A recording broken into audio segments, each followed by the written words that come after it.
Good evening, folks, and welcome back. Another week in review here on Renegade Nation. I got to apologize. I don't know what happened. There was some type of. I had to.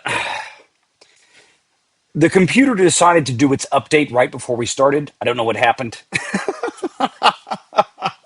This is what I get for not being a full time YouTuber.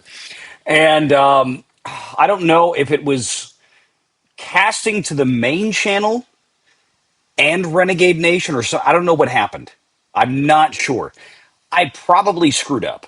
Probably absolutely screwed up. Is it the wrong mic? Okay, that is definitely my fault. Hang on, let me fix that. I had so much going on this evening.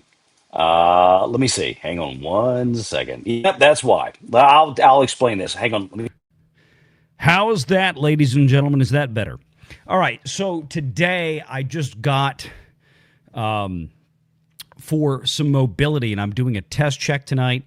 I've got some new Apple AirPods for this, and it defaulted to the microphones in the AirPods. So pardon me on that one. So hopefully now we sound much, much better. We got the real microphone up there. And joining me as always for the week is the one, the only, the great Ron Coleman. What's going on, my man? How are you, good sir? I was looking for another stream. I figured, maybe someone else will have me on tonight because. Nah, we good. No, I know. You have a lot going on. I'm low on the salary. How's that? Now I'm even with you. Overwhelmingly, look, I give StreamYard a lot of crap when they deserve it. And look, as I've told the audience, StreamYard does so much right. And they're a great, great crew. And they have been constantly adding, and I mean an absolute ton of new additions and upgrades in the last few months. And they're all very, very good. And they continuously improve. And I love the fact that they're not sitting still and making things better. So there are some times when StreamYard has glitches. Tonight, this is my fault, in all candor, because, it's me. It's all me. Because I introduced new tech like an idiot. I violated my own credo. Never introduce brand new tech right before you start a show. And I tried to do it tonight like a dumbass, and I goofed it. So anyway, glad to see you here, Ron. We missed you terribly last week. But something tells me that you had a lot of awesome, amazing family stuff going on. Yes, I have mentioned this, but I will comprehensively mention it again. My last remaining unmarried offspring, my son, my last unmarried child, what became engaged a week ago Sunday. And you just have no idea, folks, how complicated that is. I mean, it's a big blessing, of course. It's a big blessing. It costs a lot of money, and you have to do, and a lot of things have to be done, and they have to be done in certain places. And I was exhausted. In fact, I texted Valliant on Wednesday. He said, "Man, I just can't do. I'm a complete wreck tonight. Tonight's the engagement party." He said, "Okay, it's Wednesday." Yeah. I said, "Okay, well, whatever I said for tonight, it's going to be true for tomorrow night also, because I'm just a wreck." Because I had to. Anyway, all good news. My son is engaged to a lovely girl, and we're going to have a wedding December 30th. So if anyone's going to be in Lakewood, that's outstanding, and I'm very thankful and proud. Your family as well, and good on that. Everyone's great. Some of us are just a little bit more frazzled than some other times. But boy, it's been an eventful week since then. Anyway. It really has. It really, really has. And I tell you what, we've got a number of stories to cover tonight.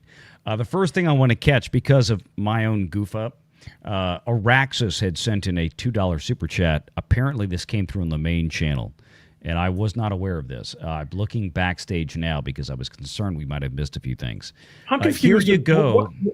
I had no trouble finding because I always do my chat through, StreamYard is not so great because it doesn't type ahead. And so I always participate in the chat for the show through, and usually through your YouTube instead of mine, because even though we're simulcasting, because everybody's on yours. You have 2 channels, right? Right. Well, 3 actually. Okay, but 2 main. That's what I'm confused about. Valiant Renegade Online, Valiant Renegade, and there's now Renegade Nation. Is that a channel? Yes. Yes. So apparently what happened was when I set the stream up, it looked like that I had, and I part of it is the fact that the icons as they appear in StreamYard are very, very similar. And I apparently must have clicked the wrong icon when I set the stream up a few hours ago to the main channel. And then when I rebooted the computer before we started trying to get this update to clear through, I went in and realized the mistake I had made and tried to do a switch as the countdown was rolling. So that's why there was the issue. It was totally my fault, something I messed up on. So I have to own this one. So I might Araxis, even into the thank wrong you for chat. the $2 though. No, you're right. Are you on Valiant Renegade or Renegade Nation? I'm on Valiant Renegade. You're in your. Okay, so I've Aren't you got in Renegade Nation. Renegade Nation. Is that where all the friends are? Yes. Renegade Nation out there. Araxis, thanks for the $2. This came in on Valiant Renegade. Here you go, Marcus, your gifted membership to Renegade Nation. Yeah, I don't know how I didn't catch this. I didn't realize until we were rolling, and I'm looking up at the top because so what happens is I usually set these things up on the laptop because I'm usually at my office or something in the middle of the day. I set the streams up on the laptop, and then I get home and get on the main system here and start running. And apparently, as I did this earlier this afternoon on the laptop, I clipped it and sent it to the wrong channel. So, yeah. Again, all me. That being said, I've got to reload the assets in the chat here or in the backstage. But we have a number of things to talk about. And I thought, well, let's maybe start out with something that is a little bit fun and humorous before we get into the heavy stuff. Because there is too much to go through. Donald Trump is having a wild week, I would say, Ron, would you not? I mean, we've got more Supreme Court and appeals court rulings that are moving in his favor. And then we have this whole issue beginning this morning of him truthing. I don't know what this Truth Social, we say tweeting. I don't know, truthing. I don't know what the hell is, what it is for truth, but basically citing the criminal penalty for the Sedition Act out there after some Democrats made a certain video that seemed to be calling for the military to arbitrarily or capriciously just ignore executive orders because, and we'll talk about this in more detail later, but this idea that they went out and said, it's okay to ignore illegal orders. And then they gave absolutely zero guidance as to what specifically these alleged illegal orders were. Meanwhile, most of America is looking at social media and what Democrats are constantly posting online, suggesting that the armed services or the military or the law enforcement of America is doing things illegally that frankly aren't. And then one would question some of their judgment. It is a sign of incredible desperation. As frustrating as it is for us as partisans in our own rights, these people are running out of options. Everything's not going their way, and everyone, oh gosh, but the elections, New York, Virginia, come on. It's New York and Virginia. It's New Jersey, New York City, Virginia. It is what it is. Nothing politically and nothing legally is really going Trump's way. I mean, really going the Democrats' way. Yeah. So it's going to be short of course, Ron, the inferior court federal judges, people like our good friend Mr. Blossberg, who is finding himself getting overturned more than a stolen Prius by an Arkansas state trooper. It's just, it's incredible to me that they continuously feel the ability to make these adjudications when it seems like every time they're getting overturned when it goes to appeals court. We're going to talk about some of that tonight.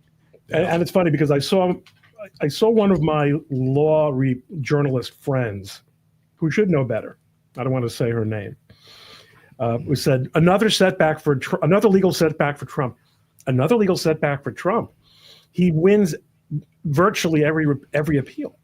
Every time. Those are setbacks for the people who want to stop Trump.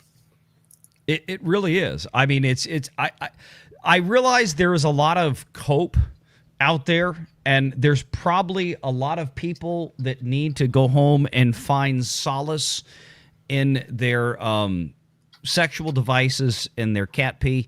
But I'm sorry, I'm in a dicky mood tonight. But it kind of is what it is.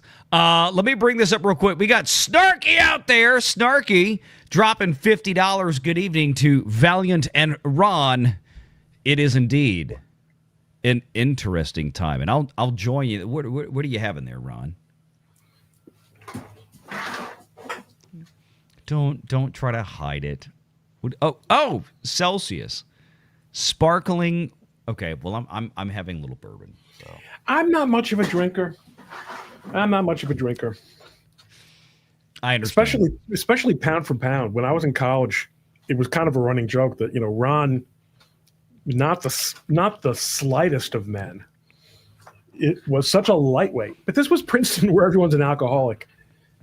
Hey, let's get Ron drunk. Does anybody have this much alcohol? Right. Well, because it was well established that when Ron is drunk, Ron is the funniest man in the world.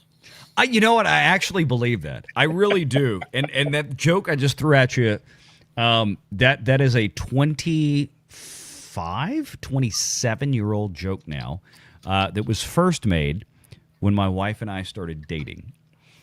Because there was a joke amongst myself and my guy friends when it came to, at the time, my new girlfriend, who is Mrs. Renegade now for over 2 decades. Does anybody want to get Mrs. Renegade drunk? This much alcohol, because she was a lightweight. So that was the joke back then. Well, you do, notwithstanding Marion in the Raiders of the Lost Ark, you really do want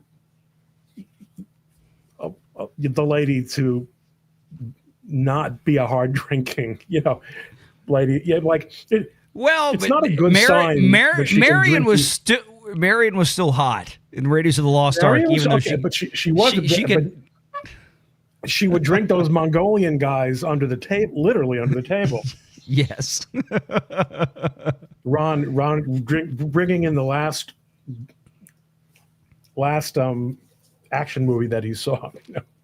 Well, that was back in the day when Hollywood directors and writers still understood how to write really awesome female characters. That was a great character and a great actress who really made it work. It truly was. But they know how to write. Let's face it, they knew how to write scripts. Those days are obviously over. Long gone. Rhedosaurus for 5. If Mom Donnie went full communist and, for lack of a better word, nationalized Wall Street and the stock market, what would happen? He's always the mayor. Yeah, exactly. He's only the mayor. He can't do a damn thing on that. Wall Street, the New York Stock Exchange, the NASDAQ, all of that is firmly under federal regulation. That is under the Securities and Exchange Commission. That is under federal legislation 1934 that formed the SEC, the 1940 Investment Act. And we can keep going on down the road, but all of that is federal statute. There's nothing Mamdani can do short of running a Dark Knight Rises Bane Tom Hardy moment where he drives into the New York Stock Exchange with a mask on the back of a motorcycle, and hijacks it like some would say the Middle Eastern terrorist he might be. So I have no idea. Well, I mean, let me actually see if I can put a little bit of spin on that. I would say that, and look, he can't, not even could a mayor not nationalize a stock exchange, which, as you point out, is regulated by the feds. A mayor can't really nationalize anything, but the head of a municipality can, and they often do, condemn property. There's a lot they can do to ruin businesses, and get away with it legally. And I think we're very likely to see Mamdani do just about everything he can, not with the intention of ruining businesses, but everything that he can that we all understand, those of us who took an economics course or two understand, will be the equivalent of ruining businesses. But Governor Hochul has already made it very clear she's not signing up for that. So it's going to. Isn't that amazing that Kathy Hochul is, is Democrat as she is, looks at a guy like Mamdani and goes, "Oh, no. I mean, it is should be telling out there to the folks. Oh, yeah. I mean, indeed. Packing for 5. Why would it take 30 days to release the files? If she doesn't comply, can we fire Pam Bondi then? Talking about, I guess, the Epstein files. This has been, and this is a deeper well, again, just in terms of time, because I felt like there's more important things that we need to address from a national perspective. I'm all for all the Epstein files coming out unredacted and burying these, people that were involved. But that being said, I feel like, Ron, let me ask you this. It's important. I get it. I'm in agreement with the people who want it released. But are the Republicans and the conservatives getting too over-focused on this versus, in my opinion, there's a lot of things that are far bigger issues out there. This was not like a big deal in Trump's campaign. And I get the fact that there's issues, and I'm not trying to take it away, because I know the audience out there is sensitive, but you're right. Frankly, it has been a Democrat political op, and it's blowing up in their faces. But the fact is, this was never central to the Trump mission, and Republicans have made it, like on social media, have really made a huge mistake of allowing themselves to get carried away and making this, a huge issue. Having said that, though,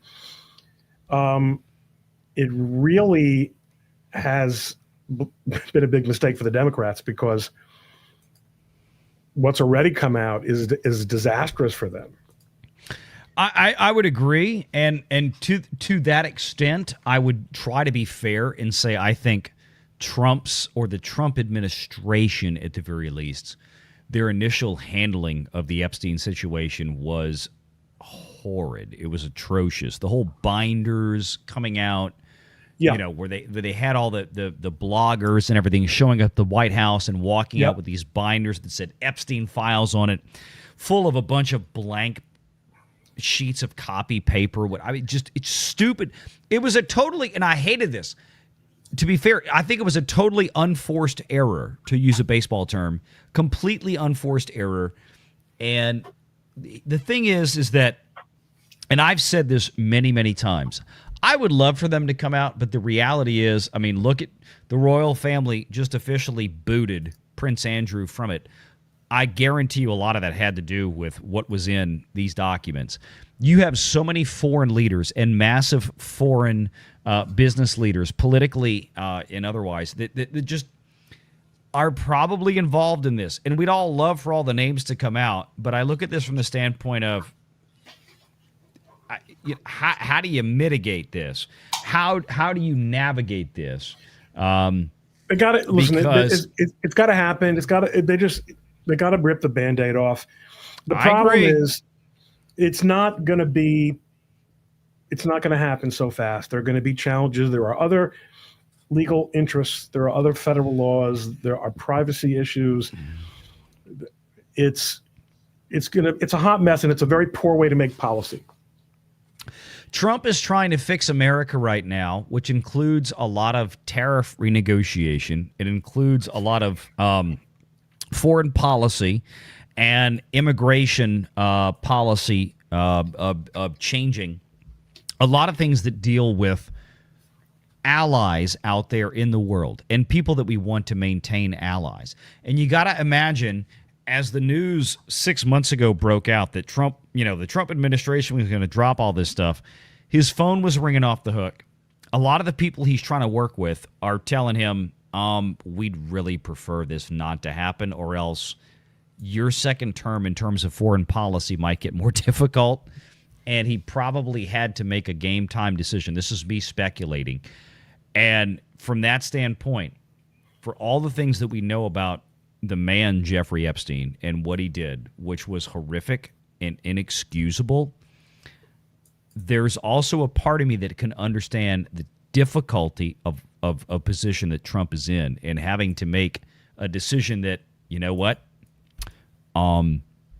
there's a lot bigger things that I want to accomplish. I don't want to spend 4 years of my second term bogged down in this shit that's going to literally stymie and prevent me from fixing a lot of the foreign policy relations that are out there.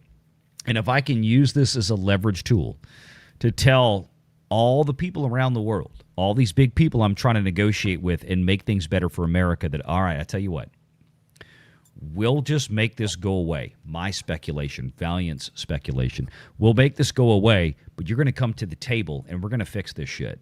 Because I'm not leaving office until America is first again. And if I have to sacrifice this one thing at the altar of Americans or America first, then maybe this is the thing. Again, that's kind of how I've seen this playing out over the last. I might be completely wrong, and the chat is welcome to disagree with me. That's totally cool. I could be totally wrong, but I feel like maybe this is where Trump is going with this, because I can't see any other reason why not. I'm happy to change topics. To me, it's played out. Yeah. To me, except again, the extent to which Epstein turns out to be an absolute Democrat,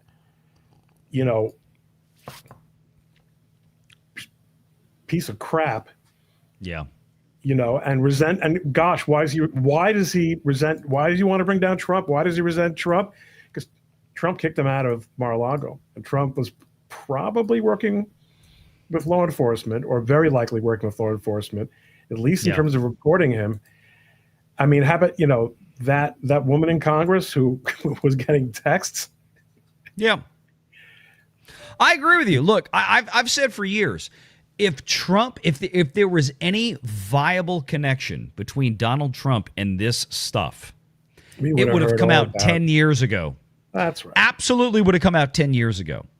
So I don't believe anything I hear about it now in regards to Trump, because the Democrats spent 3 years trying to peddle a complete lie about him, trying to get him impeached based on some collusion with Russia, based on known false evidence that Jim Comey is righteously now under indictment for lying about. With the whole Christopher Steele, Hillary Clinton, Perkins Coie law firm dossier.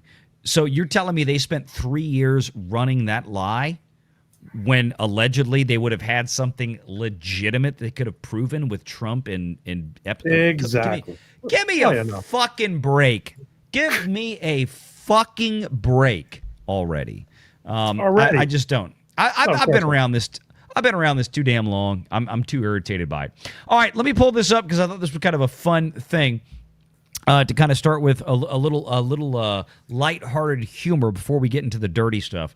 DEI consultant resigns from Cracker Barrel after a heated proxy fight. A board member.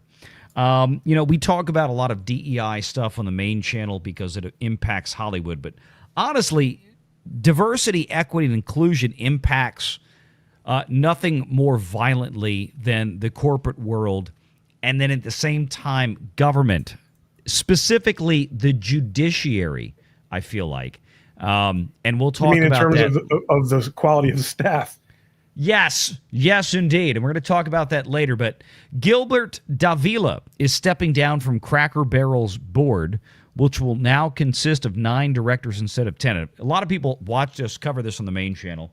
But in terms of how the political and social winds are shifting in America, Ron, we're seeing more and more companies and activist, quote-unquote activist investors, not activists in the political sense that a lot of people out there associate that term with, but activist in the sense that as opposed to being a passive investor that is not trying to impact board and company policy, an activist investor uses their clout as a shareholder to impact board direction and company policy. And some of the firms involved in getting DEI thrown out at Cracker Barrel were some of the names that a lot of our regular channel audiences will know. ISS, for example, who was instrumental in trying to help a lot of change at Disney. Now, they didn't have the clout to do it, but they were involved here in Cracker Barrel and did get some changes made. So, little victory out there, I guess. So ISS for this. Valiant, that's an institutional investor? Yes, not the International Space Station, but I'll scroll down here. ISS and Glass Lewis. Glass Lewis is another one that was had a lot of questions for Bob Iger and Disney before, and now with Cracker Barrel, advised shareholders to vote against Davila, a marketing and diversity specialist who served as the chair of the Compensation Committee. Glass Lewis also recommended a vote against Joni Bliney, who chairs the company's Nominating and Corporate Governance Committee. Neither firm recommended. They were cautious enough, as most of these guys are. They're not going to sit there and call for the ousting of the CEO, because that's usually a bridge too far for most investors. But Institutional Shareholder Services and Glass Lewis both called for the ousting of specific board members at Cracker Barrel following the absolute woke destruction of this company. Gotta admit, I can't really say that Cracker Barrel, I mean, look, obviously I can't eat there, but Cracker Barrel was not really a company I was paying a lot of attention to in the first place. Yeah. No, I get it. Oops, we lost. How did that? Okay, Ron popped out. All right, I'm sure he had a tech issue. He'll pop in a second. Here's the thing, though, to what Ron was saying before he glitched here, is that a lot of people in America were not necessarily paying attention to Cracker Barrel. The thing is, I think a lot more people after this controversy started paying attention to Cracker Barrel because they saw a very similar situation occur with things like Jaguar when they went hard woke and tried to rebrand their company with all of the, well, a word I can't say on YouTube, but y'all can understand. It starts with F and rhymes with fig. But they went down that road, and it's been outstandingly rejected, right and left. And I think Cracker Barrel here saw a lot of the same thing, and the investors out there decided that, hey, we don't want to have any of this. Ron's back here. He had a little glitch. And that's everything I know about Epstein. I just felt I had to really finally say it. Good to be, The board and the leadership team are honored to be trusted with the responsibility of stewarding Cracker Barrel, and we take the trust seriously. And our shareholders and guests have placed on us. Read a statement from the board. We also thank outgoing independent director, blah, blah, blah. Here's the thing. This was the quote from Bilgari and from ISS and from Glass. The board has failed in every acquisition, and the board has failed in the opening of new stores, hired the wrong CEO, and approved a strategic transformation plan that has not only failed, but has subjected the company to market ridicule and set the company back years in terms of its financial and stock price performance. I love this when real on-the-ground people get a win like this. I just don't get it. How did the logo change? Like, of all things, I used to, most of my work used to be in trademarks. Mm-hmm. So I'm very tuned in to logos. I don't understand how the logo piece captured so many people's imaginations and ended up resulting in management changes and or activist investment. What else was going on there besides what did we learn was going on at Cracker Barrel that only became obvious when they changed logos from a rather an old-fashioned logo, yep, to a more with it logo, but nonetheless. Oh, so they got rid of the old cracker sitting next to the Cracker Barrel. Okay, that was it. That was the big thing. I think the problem is that they brought in a CEO who was, to put it mildly, a liberal white woman. They went with a DEI hire for CEO. And under the guise of, we need to completely, quote unquote, refresh this company for modern audiences. Yes. And the problem was that anybody with more than two brain cells to rub together knew at that point was, yes, Cracker Barrel is their audience is aging, but the way to build a new audience is not to take a knife to the throats of the existing audience and the existing customers and drive them out. All right, so now we're basically sounding like the Sunday show. In other words, it's exactly the same thing that was happening in entertainment. Yeah, more or less. This was the same thing where exactly. It's similar, obviously not. Yeah. They remodeled the restaurants. They went from having that old-timey country feel inside. The remodelings on the pilot restaurants were these gray, sterilized interiors. Sterile. I think you mean sterile. I like to think they were always fairly sterilized. That might be unrealistic, but sterile, I think, is the term you mean. Yeah, well, sterile, yes, in terms of artistic nature. Sensibility, yeah, okay. And customers were going, oh, this is ugly. I don't like this anymore. So they were killing the existing audience, trying to seek a new audience that didn't exist for them. And it was very, very detrimental. So that's really what kind of went on with that. So anyway, just kind of a lighthearted, bit here to start with from that perspective. Let me grab some of these other super chats real quick. We've got Packing Protons for 2. Ron is like Doc in Back to the Future 3 in the saloon. You mean he sniffed a drink and passed out? Thank you for bringing that home. Snarky for 2. Okay. Snarky for 2. Michelob Ultra. Surprisingly good and inexpensive. Packing for 10. I wish there was an AI that could put video to song lyrics every time around this year. WPLJ would play their Christmas hit of 2 old guys chatting. And it began like, I'm a Christian, I'm a Jew, I like red lights, I like blue. Catchy song they played for 20 years, NYC tradition. I've not heard that one. I don't know. I'm not in New York. I don't know if Ron heard that one, but This is complicated. That's a complicated idea. Too many moving parts there. Sean's out there for 5 in regards to Epstein. Why won't the victims name names? How do the Epstein files lower energy prices, groceries, and stop government corruption? Poignant question. Obviously they don't. But people, seem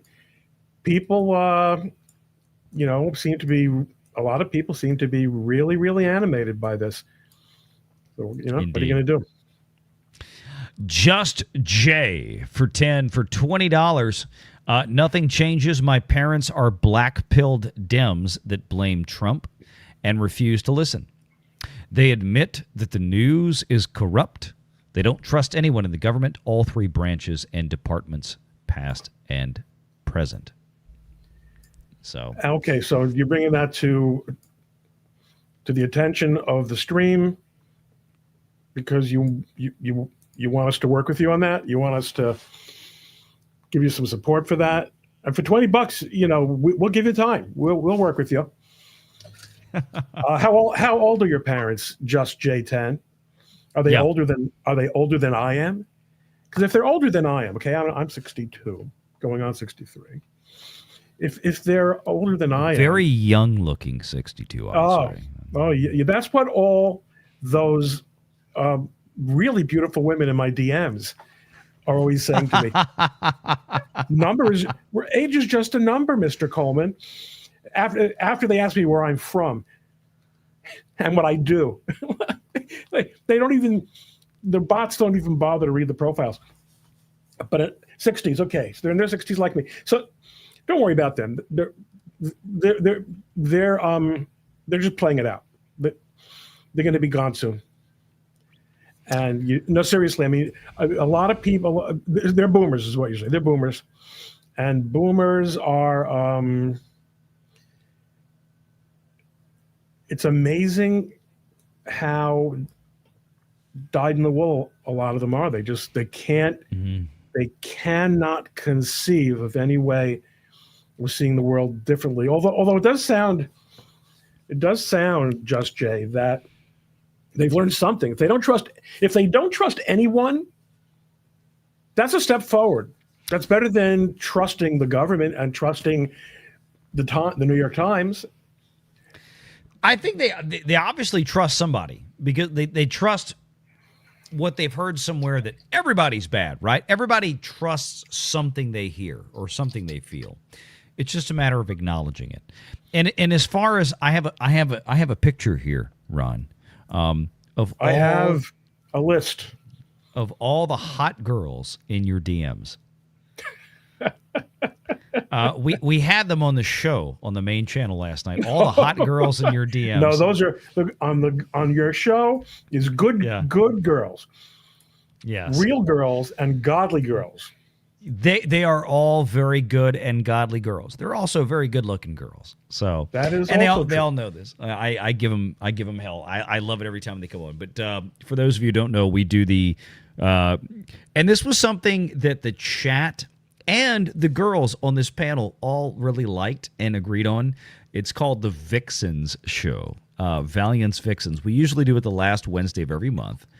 And my co-host right there next to me in the top corner right here, the lovely brunette, is Michelle from Force of Light. We've got Dreaming Tabitha out there, who is, honestly, she's one of the sharpest, most brilliant women, and always has a lot to say. And I actually encouraged her to insult me more because it's so much fun on the show and we have so much fun together. We got really? Tugs down there. Oh yeah, it's like absolutely. That, is it? Huh? It is like that. Tugs down there in the bottom like that, corner. Mr. Valiant. It do be like that. But you look like Dreaming Tabitha, Tugs, Steph down there. Steph is absolutely a brilliant mind. And always very well spoken. All these are a lot of our friends from Geeks and Gamers out there, from the 199, the D-Day Cobra, folks out there, Dreamy Tabitha Tugs and stuff. And then, of course, Danny Ann down there in the corner. And Danny brought the new baby on the show last night. Oh, because my goodness. The chat demanded, where's the baby? And she brought the baby on. And Ron, I actually had to make a joke when she brought the baby on. And I said, you know what? Your baby looks like he's really good at math. She loved it, and I think her husband appreciated the joke too. She's married to a very Asian man, folks, as everybody knows out there, and it was hilarious as hell. So glad to have him on. We'll do that every Wednesday, last Wednesday of the month, each and every month. But Ron, look, here's the deal. There is so much weirdness that is going on this week. I really kind of almost didn't know where to begin. Where does one begin? I mean, look, there are things that Democrats have been telling us don't happen for years, like illegals don't vote. Apparently they do. And illegals don't get welfare, but apparently they do. Blue states blasted. What's amazing is funneling SNAP money. People who identify as conservatives and for years were buying this. In other words, David French have been making claims like this for years, but everyone knew that they were wrong. Yeah. But you have so many, fellow people who unfollowed me because I was an election denier, and who never refollowed me. Okay, that's like an entire category of people who consider themselves conservatives, and they're shocked to find out that turns out that illegals are voting. Yeah, what do you know? How about that? Right? It's crazy. And in addition to having illegals out there that are getting CDLs and killing people, getting driver's licenses, getting voter ID cards. Hey, we got stories tonight about how ain't nobody showing up to work in Charlotte, North Carolina, or to school in Charlotte. And I'm like, how many illegals are in Charlotte? We'll talk about that. Blue states blasted for funneling millions of dollars, taxpayer dollars, in SNAP, food stamps, welfare, cash for fast food meals. And this is one little piece of it. There's also been uncovered this week, as we found out, that I think just today or yesterday, that Minnesota in particular has a real problem. Apparently becoming better than becoming a Somali pirate. Yeah, is becoming a Somali immigrant to Minnesota. Exactly. As a business proposition.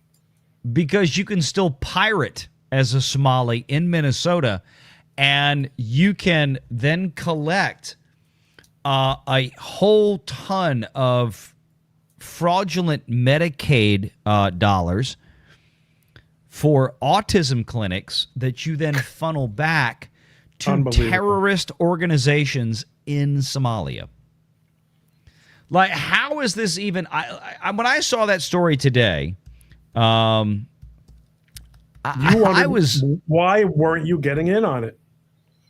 I actually was. Do you start to feel kind of stupid? I mean, if these people, if there's going to listen, obviously, I never wanted anything in this life that I didn't earn,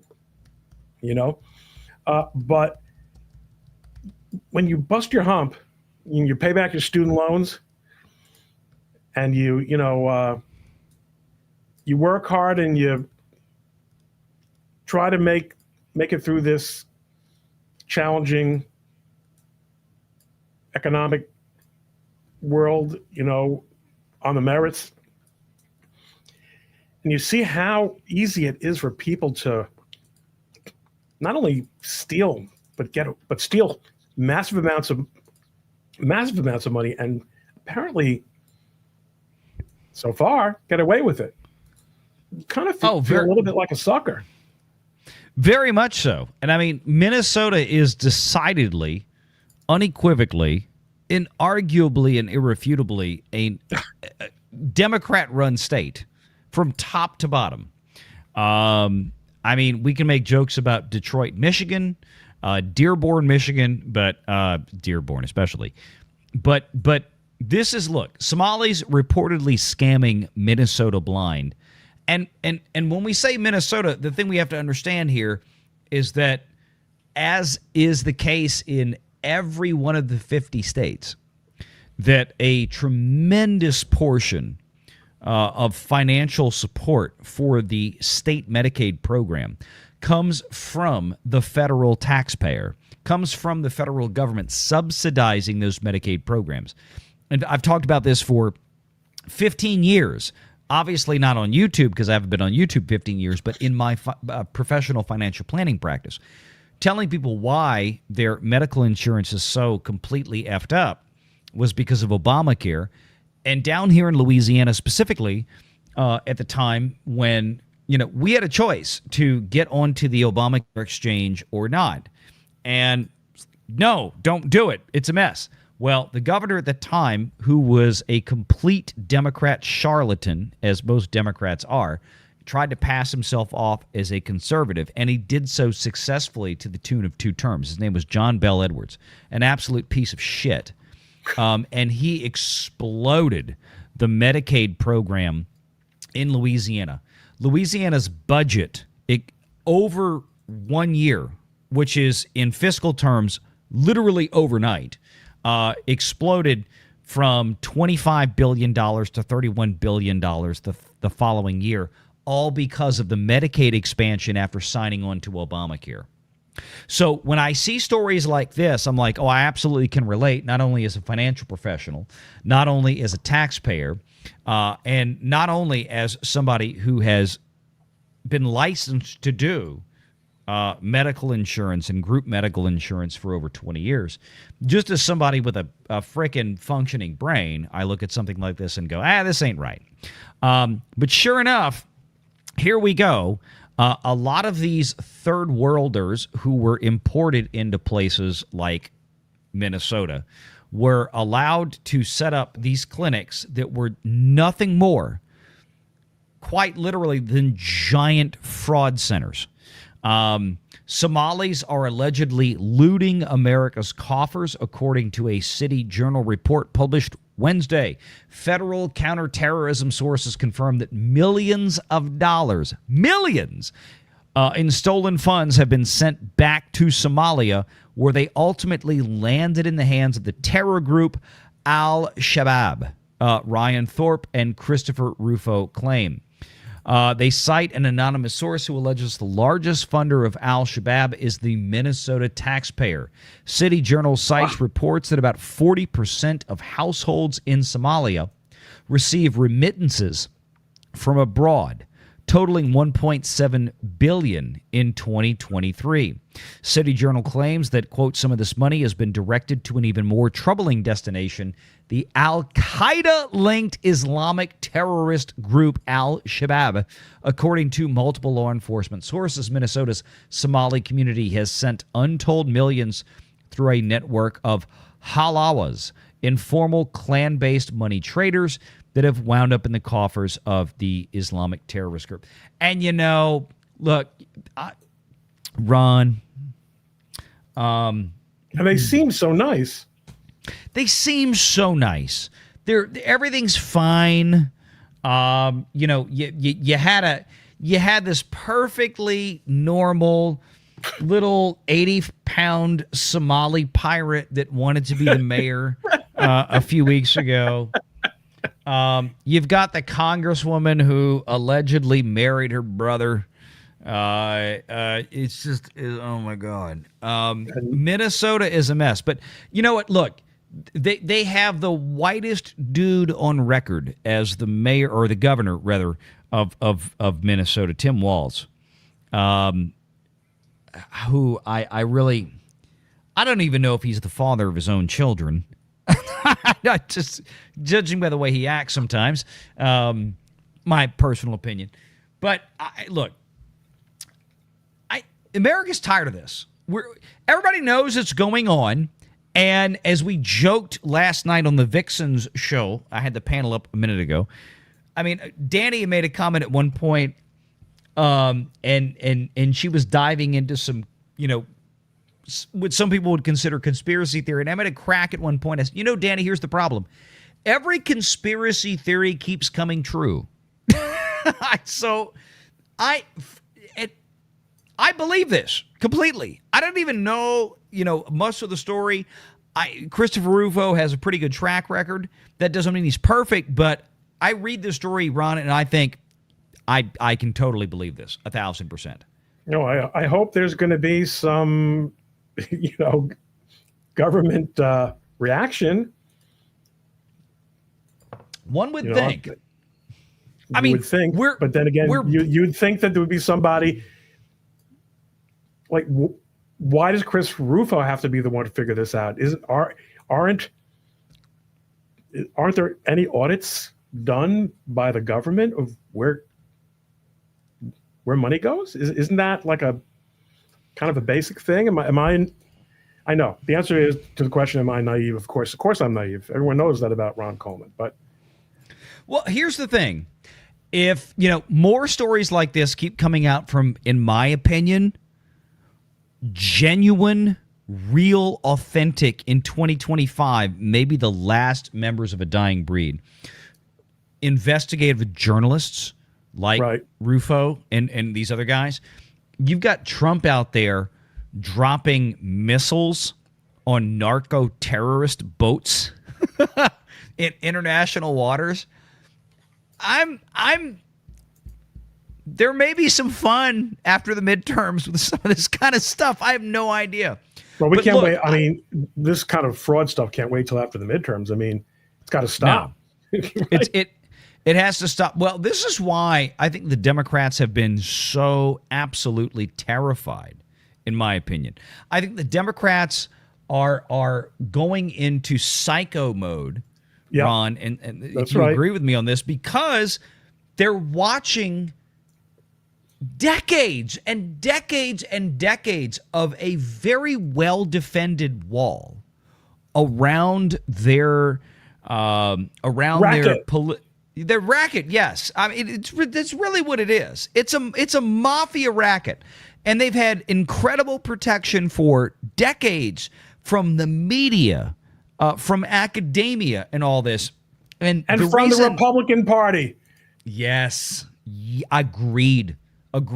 From the Mitch McConnells of the world, from the Sissy Marys and the Rhinos and Dick Cheney. God bless him. I pray for his soul, as any good Catholic man should. But at the same time, Dick Cheney had his funeral today or yesterday. Trump wasn't invited. I wonder why. Speaking of those sorts of Republicans, right? Well, I don't know. So Cheney has been, I think, to a large extent, he stood behind his unacceptable daughter as a father will. I don't really think of him quite the same way as I think if it weren't for the fact that his daughter was such an execrable, really awful, dishonest,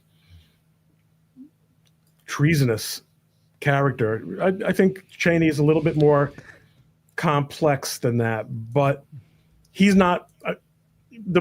Where's law enforcement? Forget about the politicians. I mean, Congress and the Senate have oversight responsibility, but where's the Justice Department? Where's the General Accounting Office? Yeah.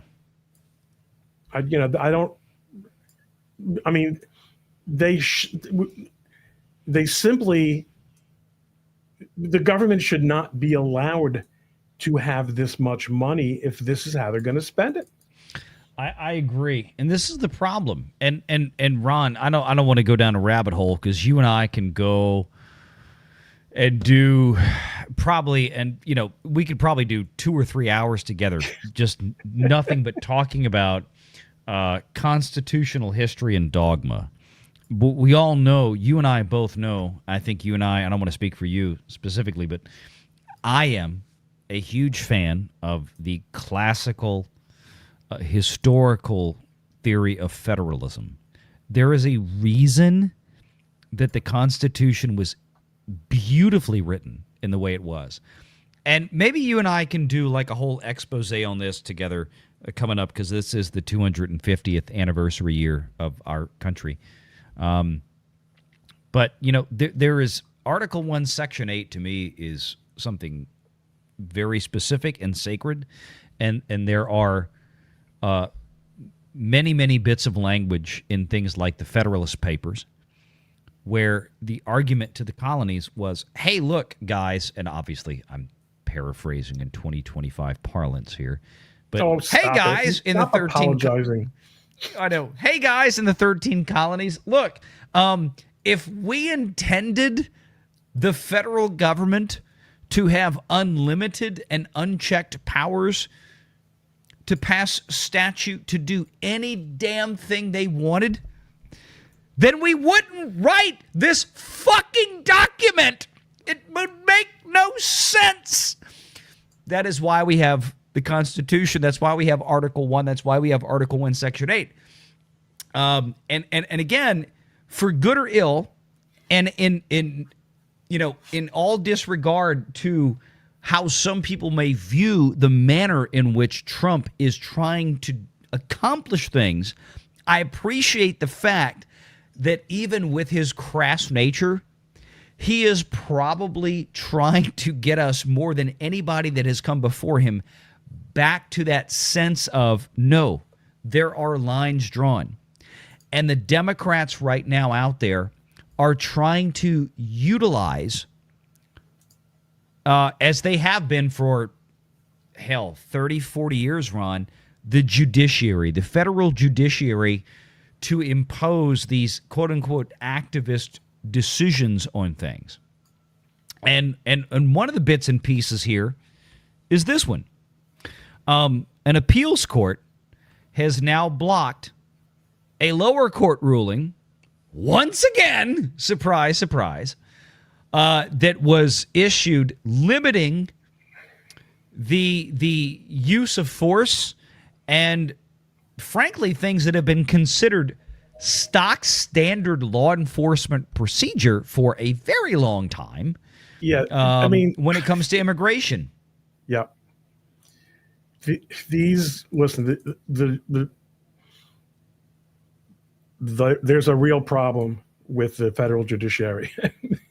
I mean, at least the Seventh Circuit seems to finally have gotten the message, because the Seventh Circuit is the federal appellate court in Chicago.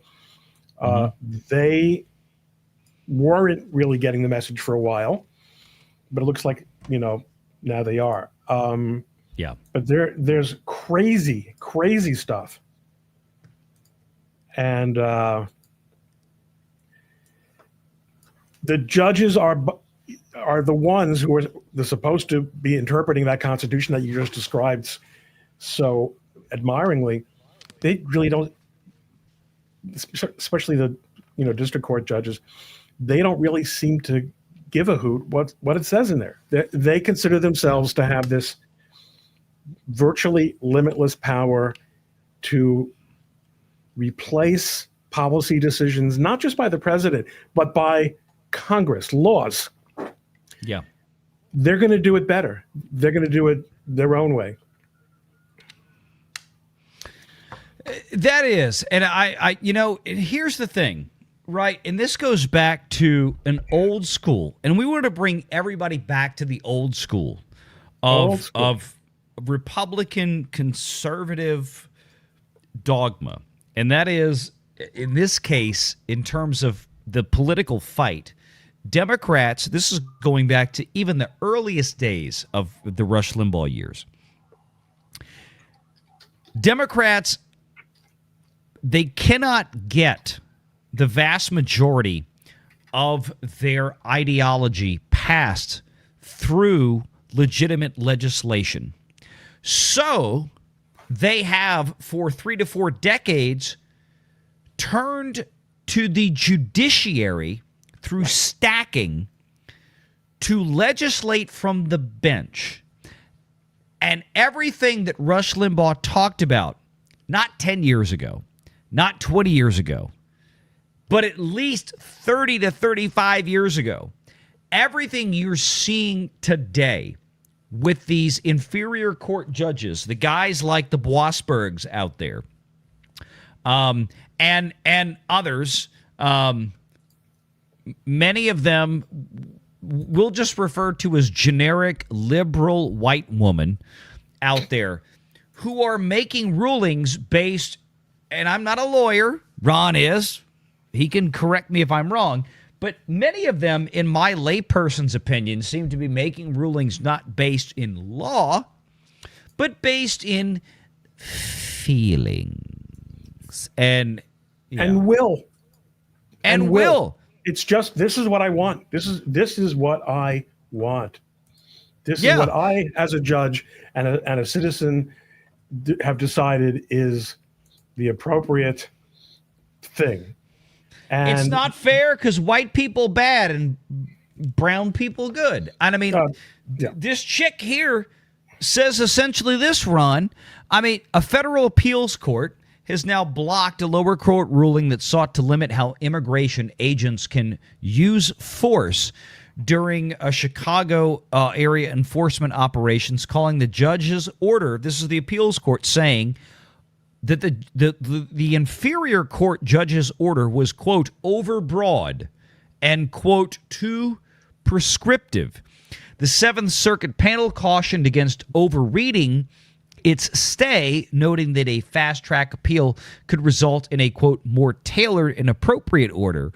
Earlier this month, U.S. District Judge, angry, lonely, cat pee, liberal white woman, issued a preliminary injunction after media organizations and demonstrators accused federal officers of using excessive force during an immigration operation that resulted in more than 3,000 arrests in Chicago. Justice Department lawyers argue the order restricted law enforcement's ability to carry out its duties and could subvert constitutional structure. The panel said the order was too prescriptive because it specified riot control weapons and other devices. The bottom line was this judge, right? The judge was the lower court judge, the inferior court judge, was trying to. You've been watching Branca. Yes. you're using his nomenclature. I love it. No, I love Branca's, and I love his nomenclature with black-robed inferior court tyrant, sort of like this is so it's look, it's accurate. I got to give Branca credit for that. No, I've been watching, for those of you who don't know, Andrew Branca out there. I've watched him for many, many years, and I love what he does because he's very, very well versed in Second Amendment and self-defense law, which obviously, as many of you guys know, look at my hat, is something that's near and dear to my heart. So I really do enjoy his legal analysis when it comes to those specific topics. But he's been diversifying himself, expanding expanding himself into these things, and some of his verbiage out there does crack my ass up, and I do like it. So yes, that is a Branca thing. But the point is that you've got it. I think he's right, and this is my point. You do have these lower court judges that are ruling these things seemingly, again, and this is based on my layperson's opinion, Ron, tell me if I'm wrong, on nothing but emotion and feeling, because more often than not this year, as these major lower court decisions have been appealed up, they have been more often than not getting overturned. Based on... So let me tell you a little about what's going on here that I think a lot of people are missing. And why are people missing them? Because they don't do what I do for a living. As a general rule, a district court, the inferior, lower court, black-robed Tyrants. They can usually be as tyrannical as they want to be. It's very difficult to get a circuit court to pay attention to mistakes that are made by district court judges. There are just so many cases out there and so many things that can go wrong. And most district courts can and do get away with real screw-ups. Mm-hmm. And it is disheartening sometimes because, you kill yourself, you put the work in to represent a client and to brief the law and to really familiarize yourself with what the applicable rules should be. And a judge decides he or she's going to do whatever the hell he wants. Mm-hmm. And especially in the civil side where I work, very, very hard to get a circuit court to pay attention. And most of these judges are used to not being reviewed. Yes. And so even though there are these, an excellent example is the First Circuit Court of Appeals. As you've heard me say before, the first is the worst. It's no longer the ninth. The first is by far the worst. You have said that. And they do whatever the hell they want. They routinely ignore Supreme Court precedent. And just, circuit court judges and district court judges are used to getting away with whatever the heck they want. And what's happening now is because the Supreme Court has finally said, okay, we're going to draw the line. Roberts has decided 6-3 is going to be the consensus that he's going to get. He's not going to do better. Yeah. But that he has to protect separation of powers. And he is. So they're getting overturned, and little by little, circuit courts are getting it. DC Circuit is getting it, surprisingly. Ninth Circuit is getting it. First Circuit's mostly still not getting it, but I think they are going to be getting it. And the amazing thing to me is, people think, oh, Bondi's doing such a terrible job. People who have no idea how Attorney General's job works. She is winning so much and so many important cases in the Supreme Court that are of historic importance. Yes. It's a big mistake for people to come to conclusions about that.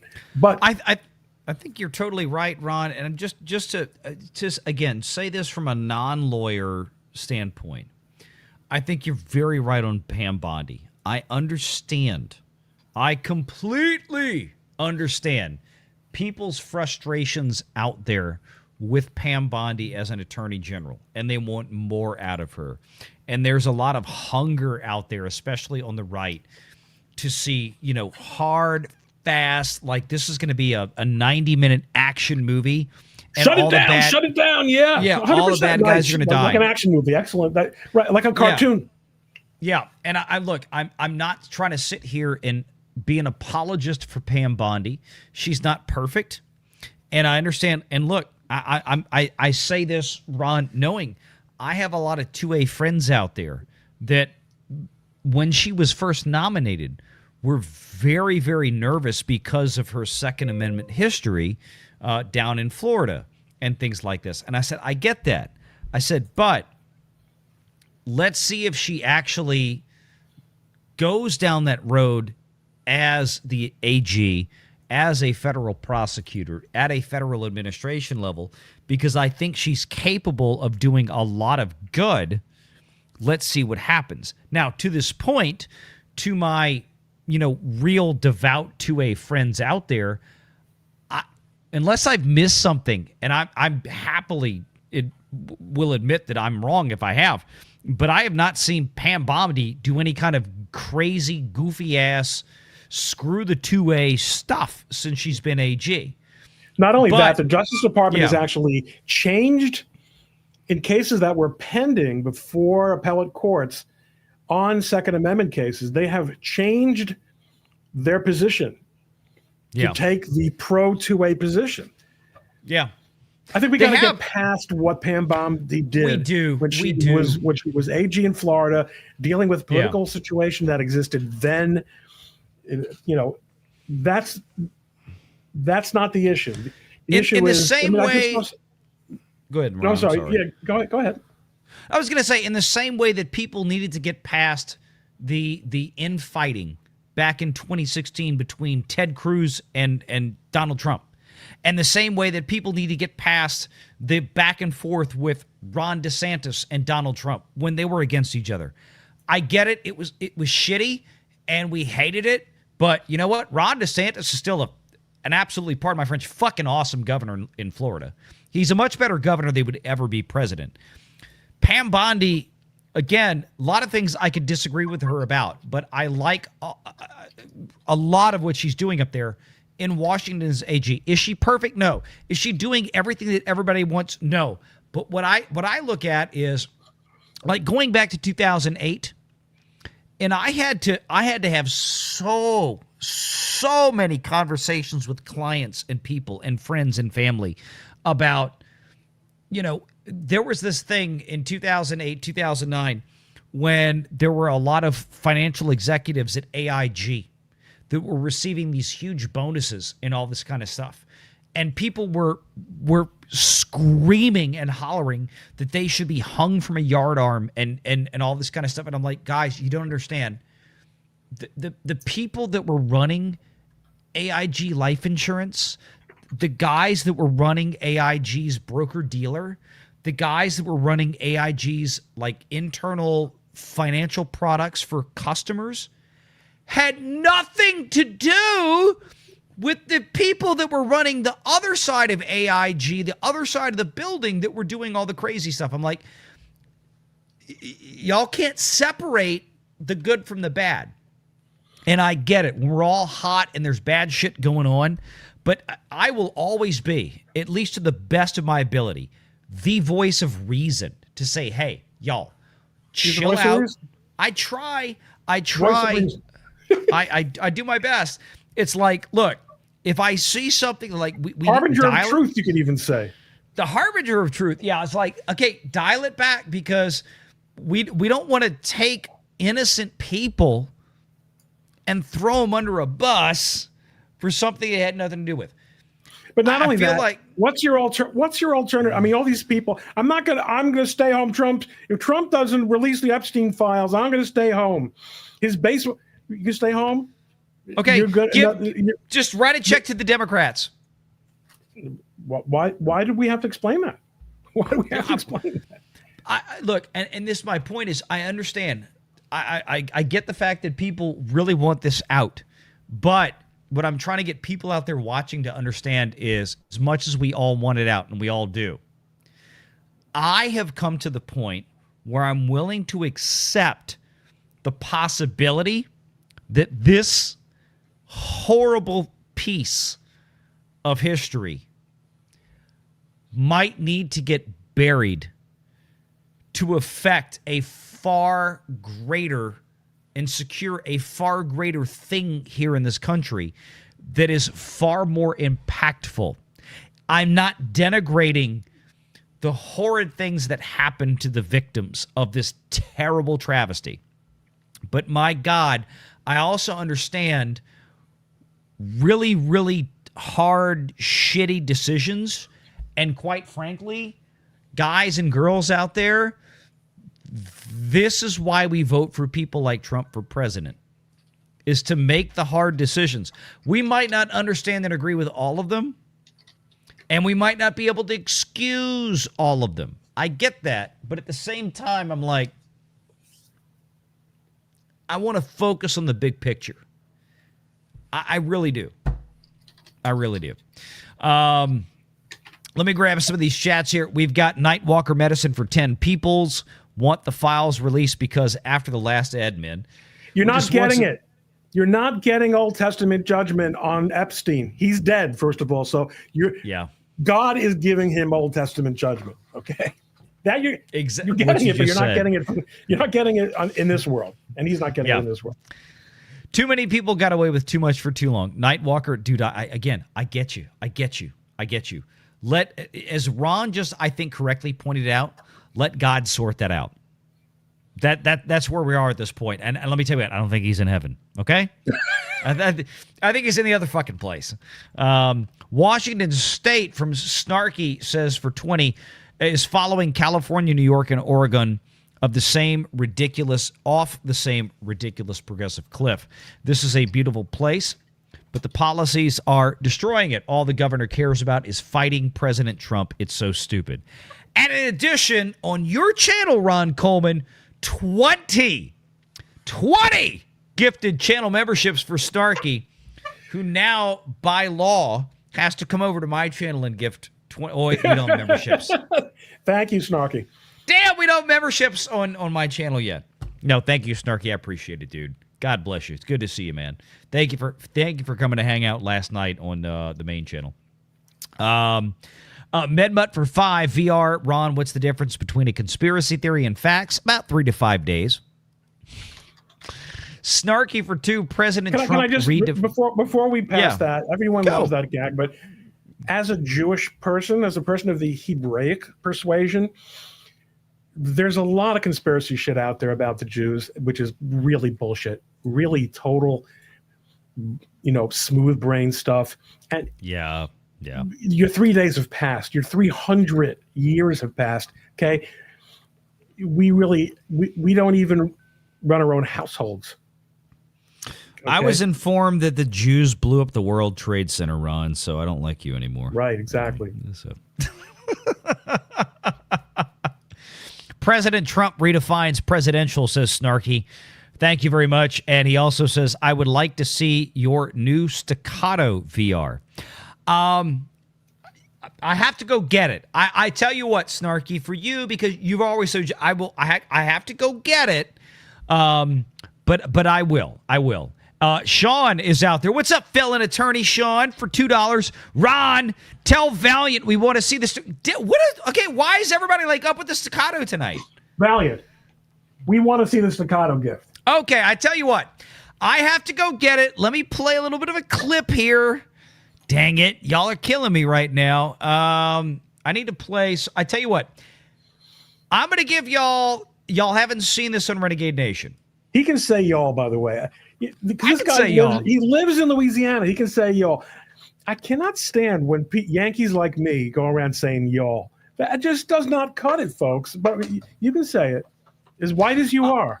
I can say y'all. All right. As white as you are. You are white. Still in Louisiana. White with an H. White. All right. I need a few seconds. Ladies and gentlemen, because of Snarky's generosity on Ron Coleman's channel with the 20 gifted memberships, y'all getting right now, ladies and gentlemen, Rasta Star Wars.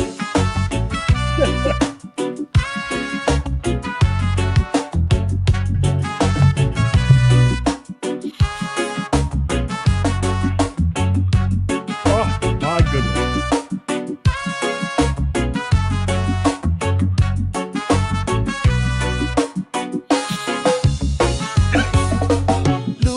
Jamming with the Seb so bright. Leia got her dreads tied up real tight. Yoda puffin' wisdom under Dagobah's moon, sipping space tea from his bamboo spoon.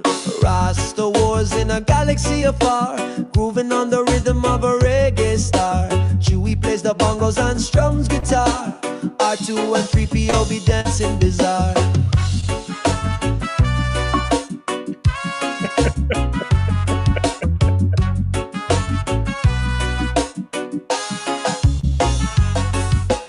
Vader with his helmet rocking dreadlock vibes, breathing like a bass line, keep the tribe alive. Palpatine's chill but his life's a scare. Lando selling ganja in clad cities there. Rasta wars in a galaxy afar, grooving on the rhythm of a reggae star. Chewie plays the bongos and strums guitar. R2 and 3PO be dancing bizarre.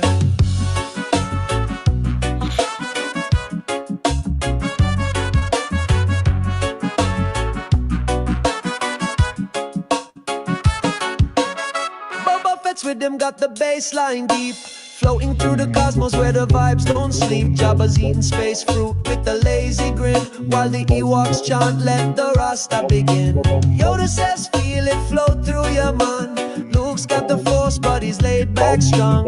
Layers like chill, Luke, the vibe so high. Death Star explodes with the Rasta sky.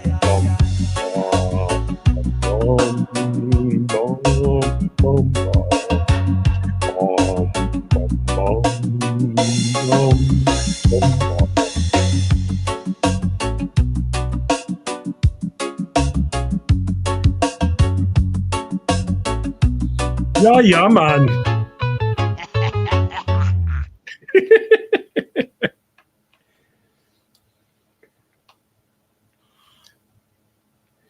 You muted yourself. You're muted. I'm You muted. mutant. All credit to Neural Derp. Did an amazing job. They're making some awesome AIs. We've played a lot of them on the main channel, Neural Derp on YouTube, Neural Derp on X as well. Okay, so here we go. Everybody wanted to see it. This was, for those of you who don't know, this is from the main channel. A Staccato DDS, one of our great fans out there. And this is a guy who's a dentist, okay? So he spends all day inflicting pain on people. Yes. And then at night he comes here and spreads joy. He does. And so for the, I did one of the new ones with the new HDs that came out in 24 and 25 that actually accept the Glock magazines. And these things are exquisite. I'm a member of the range here locally that about You're a not year going to ago get demonetized by showing a firearm, are you? No, not at all, not at all. I've done this on YouTube. You would countless know. times. I'm sure you've looked into this. I'm sure you've got the experience. I have. Well, we there's a lot of other. I have a back scratcher, by the way. Yeah. Okay. There we go. There's a lot of folks out there that we refer to as GunTube. The guys like, by the way, I got to say this. Brandon Herrera. Great dude, awesome dude on YouTube. Brandon Herrera, one of the best channels on YouTube. He is officially launching this week his second campaign to run for Congress in his district in San Antonio, Texas. He lost in 2024 because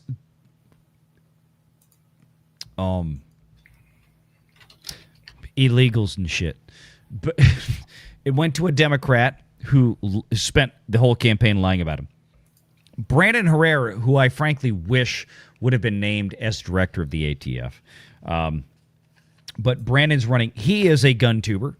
There's a lot of others out there that constantly do YouTube videos showing and demonstrating firearms. So, Ron, the rule on YouTube is there's no issue with displaying firearms on a live show unless you are displaying them, showing them, using them in a threatening or menacing manner. Okay? So as long as you're doing it for demonstrative purposes, it's totally fine. So, ladies and gentlemen, the Staccato. The Staccato HD P4. That actually would be a good name for a gun. It would be. This is an amazing weapon. I need to go shoot this a lot more.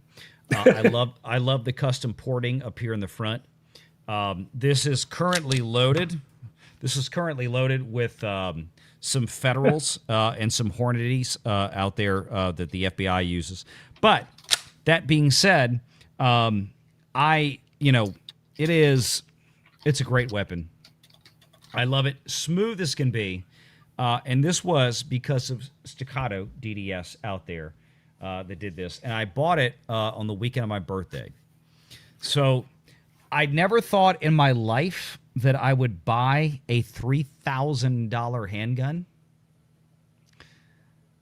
But it is a work of art. And I tell you Really? what, that slide is $3,000.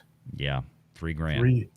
$1,000. Staccato sent in. Wow. He started the Staccato Fund late last year and into this year, and sent in collectively over the course of about 10 months $3,000 in super chats, and we did the Staccato.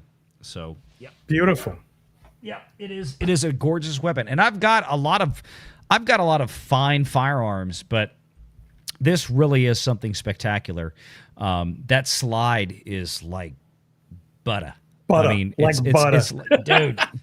Fire that thing! It rolls, man. It rolls. I Can't absolutely imagine freaking love Mrs. it. Richmond describing a firearm as being like butter. It's butter. It's butter. Like the first time I picked up a Staccato, and I realized that now this is chambered, but I mean I could take on the This is not the competition model. I went with the model that was more. This is something that I could actually. It's a Kill little bit someone big, with. Well, it's a little bit I big hope, for a I concealed. hope. You can. It's a little bit big for a concealed carry, or a little bit big. It's a slightly big for my normal concealed carry, but I can carry this open carry outside hip. Okay, but the competition model, the ones that the professionals use. I mean, I could take my pinky finger and push the slide back and rack it. I was like, this is ridiculous. And if you know anything about guns, like you shouldn't be able to do that. But it is an amazing weapon. Okay, so let me. I want to get to this next story here. I want to clean up with some of this. Here we go. Use of force in immigration. I think we talked about that one, right? Let's see. This is the one I wanted to get into. So there is, Ron, a congressional fight in a number of states.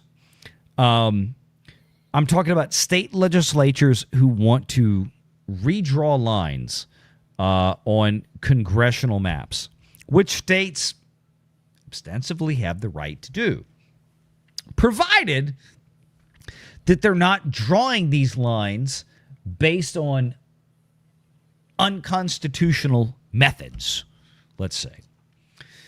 So we saw where California, just a couple of weeks ago, Ron, passed Prop 50, where they said in Prop 50 effectively that, bitch, we're going to draw lines based on race.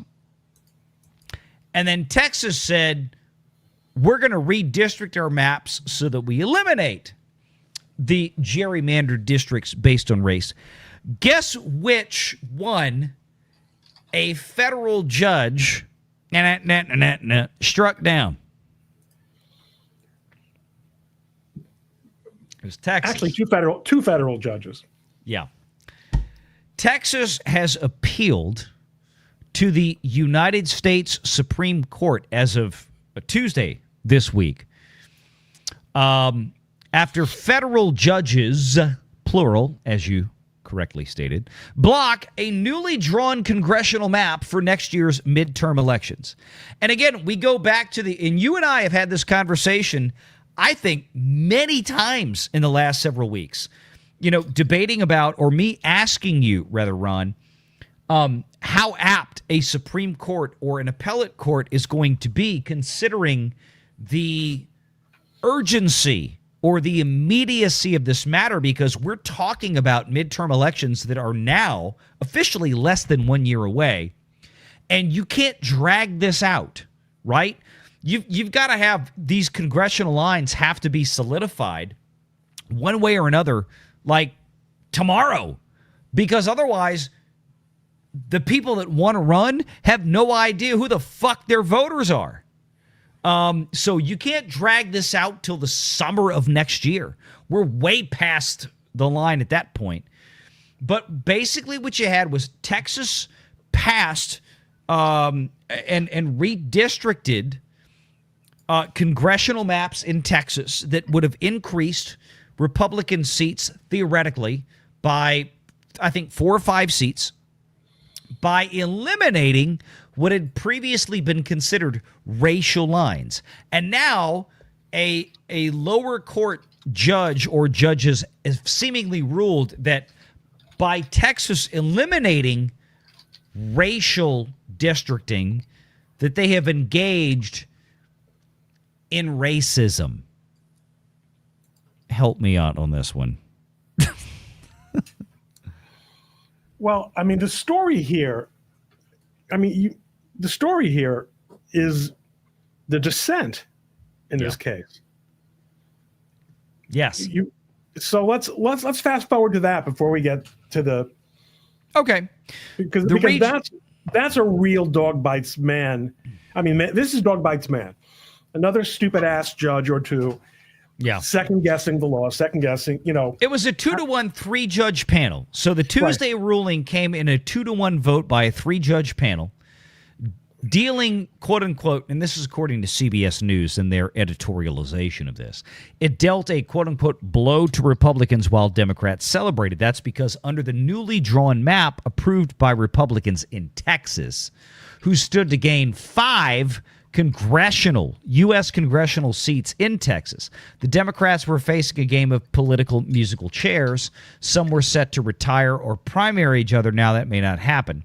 Substantial evidence shows that Texas racially gerrymandered the 25 map, close quotes, which is illegal, the 2 federal judges who voted to block the map said in the ruling. They also cited a U.S. DOJ letter to Greg Abbott, governor of Texas, from July about 4 coalition districts made up of blacks and Latinos that include the 33rd Congressional District in North Texas, represented by Mark Veazey. DOJ threatened legal action if Texas didn't immediately dismantle and redraw these districts, a threat based on their racial makeup. Notably, the DOJ letter targeted only majority non-white districts, the judge's ruling said. Quote, any mention of majority white districts, which DOJ presumably would have also targeted if its aims were partisan rather than racial, were conspicuously absent. My question, Ron, is the majority white districts were just there based on contiguous geographic and population lines. The only congressional districts that I've ever heard of that have been drawn specifically based on race have been majority black districts. Ron, am I wrong on this? At least in your lifetime. In my lifetime, yes. Even my lifetime. I was about to say, even in the dinosaurs' lifetime down there. Velociraptors had a congressional district when Ron was growing up. All right, but take a look now. I just dropped into the private chat.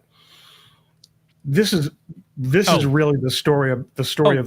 Share. You want to share it? Share your screen backstage. Share my own bad self. Okay. Share that way you can scroll through it. Share your own bad self. So, what happened subsequently is that it's a 2-judge panel. It's a 3-judge panel. Go for it. 2-1 decision. Now I'm going to say this. Now, Ron, are you shamelessly stumping for the lovely Jane Coleman? Well, the fact of the matter is, she did a great job with this thread. She's a great legal writer, and she was having a great time reading this opinion last night, reading this dissent, a dissent that came out after the majority opinion had already been published. So the regular practice, folks, is that you discuss in conference how you're going to vote. Yeah. They exchange memoranda, they exchange drafts. And then if you say, okay, listen, I guess it's going to be 2-1, just make sure, before you publish the majority opinion, I'm going to dissent. So give me a final judgment. Give me a final opinion or something very close to it so I can write my dissent. And this way, the dissent will come out at the same time as the majority opinion. And they just went ahead and published the majority opinion without giving this. So it's a special 3-judge court. Yeah. Which you can get at the initial level for certain kind of cases like like these. The opinion was written by a district court judge, but the dissent was written by Judge Smith, who is a circuit court judge, an appellate court judge. He is not an inferior court judge. He is an appellate judge. Mm-hmm. And he just slams his brother. I mean, this is something you could go your entire legal career and never see this happen. And this guy just had it. And he's, if there were a Nobel Prize for fiction, Judge Brown's opinion, that's the majority opinion, would be a prime candidate. Yeah. And Jane says if there were a Nobel Prize for dissent, she would nominate Judge Smith. and one of the fun things about this is that, I mean, you got a guy like, I'm going to show you, I'm going to share this again. Mm-hmm. Go for it. My friend, the distinguished constitutional scholar, Randy Barnett. Judge Jerry Smith is one of my favorite judges. Fun fact, he and his wife used to babysit Senator Rand Paul. All right. You just don't see this kind of thing happening among judges. So many standards have gone by the board, but it's wild, and it's going to. It seems like a pretty good bet. So what's going to happen next is the Trump administration. Mm-hmm. I think what I think I saw you put up on the screen is they're going straight to the Supreme Court. They're not going for an en banc review in the Fifth Circuit. No, they're going right to, like Texas. Greg Abbott said, all right, piss on this. Let's just go. And look, I can't blame Greg Abbott because he has seen the recent history of how these things fetter out. And he's not wasting time. And look, he shouldn't waste time. Again, as we've talked about before, I mentioned this earlier, when you're talking about a massive implication for the national politic, in this case, talking about the midterm elections, pardon my we don't have time to dick around with this. We got to go straight to the top. Let's get it from the top. And look, let's be honest. This is once again going to be another 6-3 kind of ruling, more than likely, on this. If I was a betting man, then this is probably going to wind up being another 6-3 Supreme Court type deal. The hilarious thing to me is that, and they even mention it in this article, that, oh, Texas bad. But California literally just passed the same goddamn thing, and that's fine. That's fine. Well, remember, but to be fair, the judges in Texas who made this stupid-ass decision didn't have the California case in front of them. That's a different. They did not. They did not. Different word. Right. Like that's a different case. It's on a different track. Let me also suggest, from the practicing lawyer point of view, it's not only the case that Abbott doesn't want to Richard around. It's also that what happened here with the failure to allow the dissent to be published along with the majority opinion is so egregious that I imagine that they are betting Supreme Court is going to have something to say about. In other words, we don't need the Fifth Circuit. We've got a winner here, and it's just so beyond the scope, beyond the whatever the metaphor is. It's just so crazy and unheard of. So wild times. We are living through historical times, for better or for worse. Yeah. No, I totally get it. I totally get it. And this is what is so. I think, Ron, tell me if you agree with this, and we're going to get some super chats because we've got some good ones out there. But I think that there is obviously now, if for those of the people out there in the audience that haven't figured this out, there is a reason that Donald Trump got into office in January took his foot on his 6'5" frame, whatever the hell he is, body, and smashed it down on the accelerator. Just like everyone's smashing the like button, right? On this Smash the like, baby. Share it, like it. Look, if you're sub to me, go sub to Ron. If you're sub to Ron and watching him, go sub to me. If you're watching on X, sorry, get out your ass over to YouTube, sub here.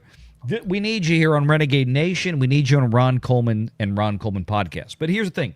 There's a reason Donald Trump is going at the speed he is, because he learned the hard lesson his first time in office, 2016 to 2020. Trust nobody.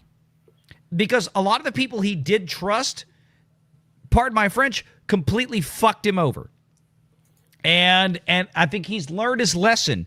And those same people now did not expect him to be able to get back in 2024 and 25. And now he is just going to go scorched earth. And we have that last story to talk about with the whole sedition comments today. But before we get to that, I want to cover these because I think we got these. President Trump redefines presidential. Thank you, Snarky. I'd like to see the new staccato. We did that. We got the staccato gift. Thank you. Appreciate you, Sean. Let's get to some of the new ones here. This is from Ron's channel for $20. Ron, if you ever see me saying something anti-Semitic, it's tongue-in-cheek and a joke. I have a love for your stances on free speech. And the same is true of me, by the way. If anyone hears me saying something anti-Semitic, it's a thinly veiled joke. You know what? But chances are I really mean it. How many Jewish lawyer jokes do you... I mean, here's the thing. We always used to joke about, like, attorneys always had the most lawyer jokes, and Jewish lawyers always had the most Jewish jokes. So, yes. Well, you know, everyone absolutely. in the chat, everyone who's watching... Catholics always had the most Catholic jokes, by the way, should too. Take a minute to open up another browser and type into your browser smartjewlawyer.com and see what comes up. Yes. Just when you get a chance. Yes, it is. It is the greatest website. I went there about a year and a half ago now. What a great smartjewlawyer.com is one hell of a website. Thank you, you a dimwit, for $20. You a dimwit. You a dimwit. You a dimwit. Staccato for 10, Ron. Some have to go through pain so others can get pleasure. That's like every director that had to cast Zendaya in a movie. Snarky for $50. Bing, bing, bing, bing, bing. Snarky, thank you, my friend, for $50. Snarky owns me. Owns me. Yes, Jerry McCulloch is my favorite YouTube gun enthusiast and safety advocate, world champion. I got to look him up. I'm not familiar with that one, Snarky. Thank you for educating me. I'm going to go look him up. Totally going to go look him up. Brandon Herrera. Let me tell you what. There was this new thing, and I almost thought about doing it on this show, but we didn't have time. Brandon Herrera did this awesome video, I think 2 or 3 days ago. There was this hilarious bit. There are a lot of states, and you can imagine who they are. They're all deep blue. California especially. They went off and like years ago, we had a lot of states trying to sue gun manufacturers for crime, that they couldn't control. So California decided to sue Glock for being too easy to modify with the Glock switch that a lot of urban youth teens get caught with. So Glock came out with the new Gen V, which everybody joked about because it was like the last Glock handgun, the last 9mm was the Gen 5, and the new one is the Gen V. So like it's the same fucking gun, but with a Roman numeral instead of the 5. And they said when they came out with it that it's, now we've made a version of this that can't be modified to comply. Like they're basically trying to satiate Gavin Newsom. In 30 fucking minutes, 30 fucking minutes, somebody on the internet came out and said, and it was already on fucking, I'm not kidding, it was on fucking Temu. For $6, the new Glock switch for the Gen V. I just want to point out, this guy, no way would you be using so many 4-letter words with the chicks last night. No. Am I right? No. I'm not right. No. Were you cursing the blue streak last night also? No, not as much as this, because I was so, when it comes to gun stuff, this was so hilarious. That goes to the. I'm not y'all know me. I'm not a Glock guy. And SIG has had their issues, clearly. But, like, to me, Glock is so oversold. It's like the McDonald's of firearms. And it cracked me up that they went to all these lengths to try to get out of this giant California lawsuit by making a new version of the gun. They swore that it couldn't be switched. And within 30 minutes of the announcement video, there were already switches for sale to rig the new Gen V that they swore couldn't be rigged to full auto. There's a reason the laws, especially with the ATF, the gun is not illegal, and this is where California is screwing up with the lawsuit. The gun is not illegal. The gun does not violate ATF rules. The switches themselves are what violates the ATF rules. Those are the things. Go watch Brandon's video. He does an amazing legal breakdown on it because he knows the laws on this and the ATF regs. This is why guys like me were stumping so hard to get Brandon Herrera named as the ATF director in the new Trump administration. Yeah. So that's a big deal.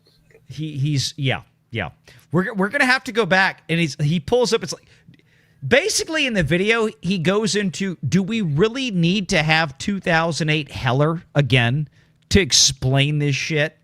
And, I mean, let's face it. This in the Second Circuit, you obviously do. You know. Yeah.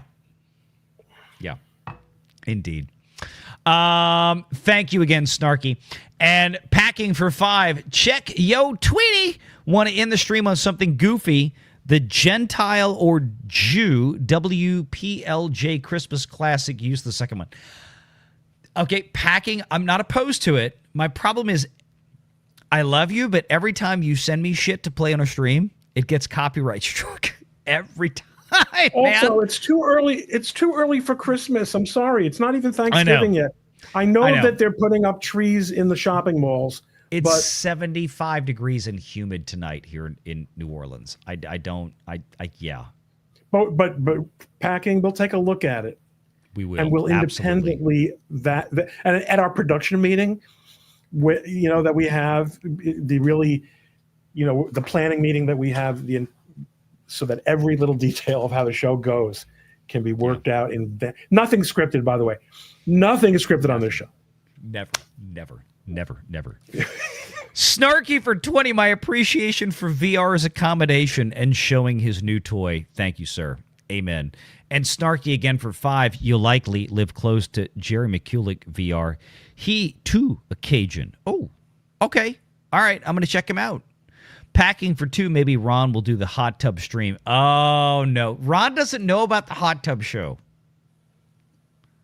I will do a solo hot tub stream for $1,000, but I cannot do a hot tub stream involving a member of the opposite sex. If that is in any way what's being alluded to here, I'm a religious. That it's not going to happen.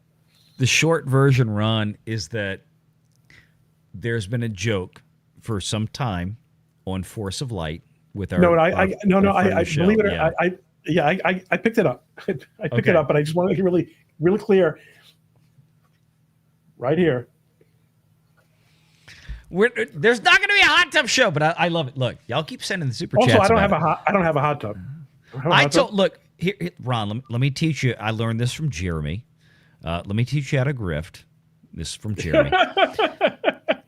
So the grift is, as everybody was sending in gobs of money to get Michelle and Natalie to do a hot tub stream, which Michelle on my show a month ago.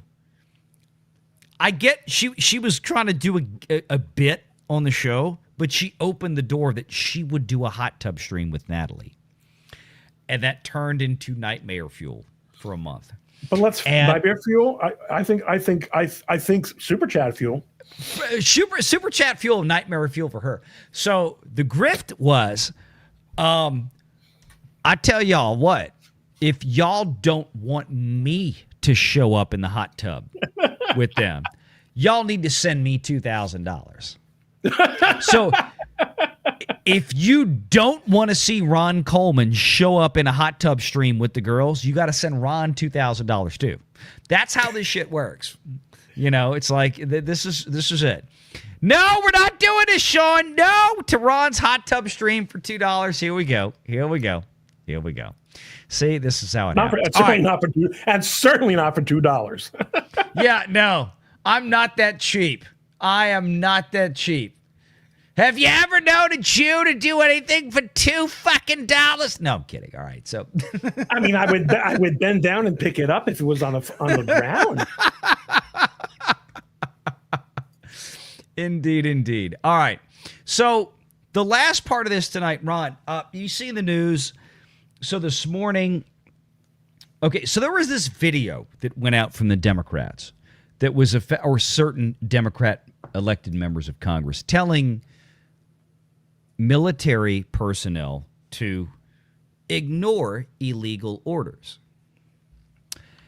And Donald Trump had some responses to this. And this has been a thing today, right? Yeah.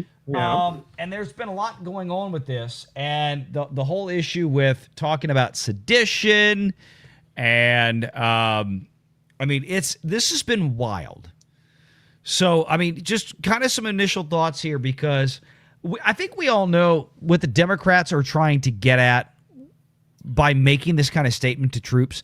They have been parsing off this thought process of everything that ICE and the military are doing, which has been protecting federal installations around the country from radical protesters, rounding up illegals and criminal aliens that aren't supposed to be here. And they're trying to throw out this nebulous comment about illegal orders, and yet they don't specify what they are. It's terrible. I think so deliberately. What the hell? Cynical and corrosive and just they're just such bad people, and they're all doing it like this is all being planned out.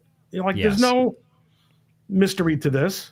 They're losing, and I feel like this is the last gasp, the last reach. They're losing the fight, and so they're trying to inject all of this additional unrest. I mean, the Democrats have thrived for at least the last 10 years on civil unrest and violence. And frankly, they're the masters of gaslighting. I mean, it just. And I mean, this whole idea that they were going around calling the arrest of illegal immigrants kidnapping. Yeah, kidnapping. Exactly. I mean, this is kind of one of these, DEI judge Gia Cobb unilaterally halts President Trump's National Guard deployment to keep Washington, D.C. safe. It's working so well until this judge decided she's suddenly president of the United States. Overturned. I mean, you continue to have these federal judges stepping in, trying to, people, the Democrats out there want to complain that Donald Trump is a king. He's a king. We have no kings. We have no kings. But my God, they get down on their knees and worship at the altar of these queens on the federal judiciary, just ruling anything. At least the ones that go, do we want to do the Al Green clip? I don't want to do the Al Green clip. I do want to do this one. I wait. There's an AOC bit here. But the point is that, look, my thing is that Donald Trump earlier today, and Speaker Mike Johnson from my great state of Louisiana, was defending this, saying simply that, okay, Donald Trump tweeted out the definition of sedition. And, it's kind of like, Okay. And look, to be fair, there are a lot of folks out there that could consider the fact that, or at least the notion, pardon my French, that Donald Trump was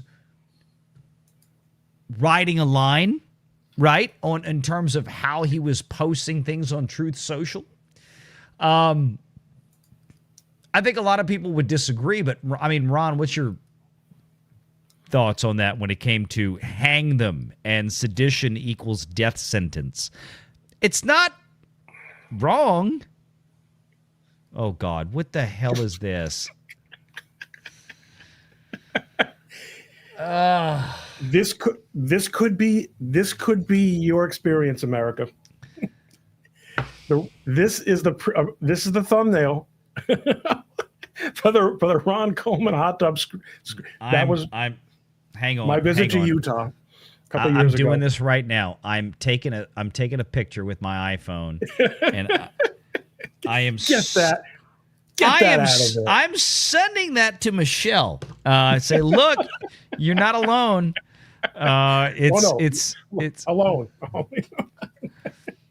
It's out there, baby. It's out there. No, but I mean, with this whole issue of,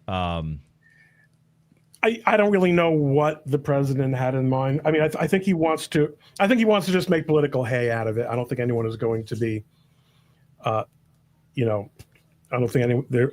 I mean, there are many parties out there, not political parties. There are many persons and organizations that are absolutely candidates for legitimate charges of seditious conspiracy.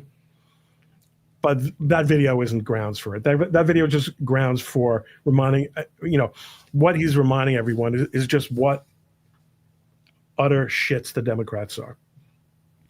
I think that's it. And I mean, we continue to have stuff like this out there, and I debated even whether to give this whole thing today from the Democrats' attention based on the sedition side. If anything, I would say, Ron, and you can tell me whether you agree or not, that I'm not advocating for the, violence, hanging, whatever, against anybody, including elected officials. But at the same time, there are laws on the books. There is the Constitution. There's traditional federal statute that dates back to the founding of this country that handles certain acts like sedition that Trump cited. And to me, whether people out there find it offensive or not, I seem to think that, you know what? If you look at the recent history of previous administrations who will go unnamed, but everybody in the audience knows exactly who the hell we're talking about, that have actively worked to undermine the national security of this country, that have actively worked to foment the massive illegal invasion from multiple borders, particularly the southern border, that it wasn't just Ecuadorians and Guatemalans and Mexicans coming in, but people from China and the Middle East, terrorists, criminals, MS-13 gang members, really, really awful people coming into this country. And there's no way to reasonably, rationally look at this other than, how was this not deliberate that you did this?